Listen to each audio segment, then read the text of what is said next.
ভোটের হিসাব কিংবা সংসদের নিম্নকক্ষে আসনের হিসাব অনুসারে সব দিক থেকেই জাতীয় সংসদের উচ্চকক্ষে একক সংখ্যাগরিষ্ঠতা পেতে যাচ্ছে বাংলাদেশ জাতীয়তাবাদী দল বিএনপি। নির্বাচন কমিশনের দলভিত্তিক ভোটের হিসাব অনুযায়ী ২৯৭ আসনে বিএনপির প্রাপ্ত ভোটের হার ৪৯.৯৭%।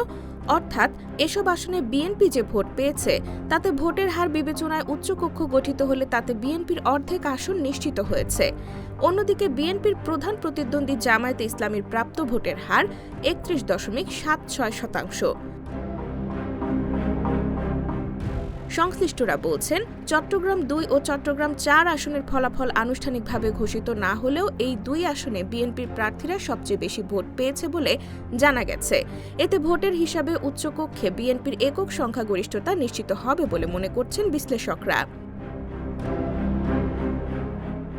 ভোটের হিসাবে উচ্চকক্ষ গঠন করা হলে বিএনপি, জামায়াত, এনসিপির পাশাপাশি বাংলাদেশ খেলাফত মজলিস ও ইসলামী আন্দোলন বাংলাদেশ উচ্চকক্ষে জায়গা পাবে।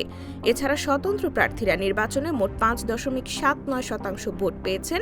এসব প্রার্থী জোটবদ্ধ হলে ভোটের হিসাবে ৬টি আসন পেতে পারেন উচ্চকক্ষে।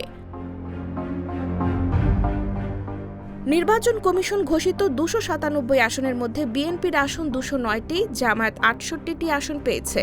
আসন বিবেচনায় উচ্চকক্ষ গঠিত হলে বিএনপি ৭০টি, জামায়াত ২৩টি ও এনসিপি ২টি আসন পাবে। স্বতন্ত্র প্রার্থীদের মধ্যে নির্বাচনে ৭ জন বিজয়ী হয়েছেন। জয়ীরা জোট গঠন করলে আসন ভিত্তিতে উচ্চকক্ষে তারা ৩টি আসন পাবেন। কেবল উচ্চকক্ষেই নয়, নির্বাচিত সংসদ সদস্যদের নিয়ে নিম্নকক্ষে বিএনপির ২/৩ বেশি সমর্থন থাকার পরও সংরক্ষিত আসনের ৫০ নারী আসনও নিম্নকক্ষের আসনের ভিত্তিতে নির্ধারিত হবে। এতে কমপক্ষে ৩৫টি পাবে বিএনপি ও জামায়াত পাবে ১১টি। IBTV USA, new York.